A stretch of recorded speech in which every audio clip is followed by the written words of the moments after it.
Hi friends, അപ്പോൾ ഇന്നത്തെ video എന്ന് പറഞ്ഞു കഴിഞ്ഞാൽ ഒത്തിരി നഴ്സുമാർ, പ്രത്യേകിച്ച് GNM നഴ്സുമാർ ചോദിക്കുന്ന ഒരു ഡൗട്ടാണ് കേട്ടോ. ഞാനിപ്പോൾ പറഞ്ഞാൽ ഈ ഫോണൊന്നുകൂടെ വെച്ചോട്ടെ.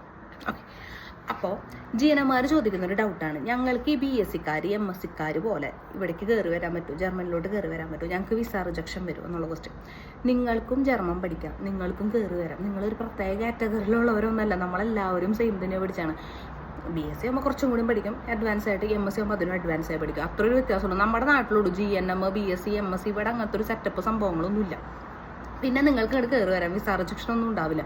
പിന്നെ നിങ്ങൾക്ക് ഇവിടെ വരും പറയാം, MSCക്കാർ ഇവിടെ നമ്മളെക്കാൾ ഉയർന്ന പൊസിഷനിലൊന്നല്ല, നമ്മുടെ പോലെ സാധാ ആൾക്കാർ പോലെ വർക്ക് ചെയ്യുന്നത്. BSCക്കാരും സാധാ ആൾക്കാരും എല്ലാവരും ഇവിടെ സാധാ ആൾക്കാരെ പോലെ വർക്ക് ചെയ്യുന്നത്.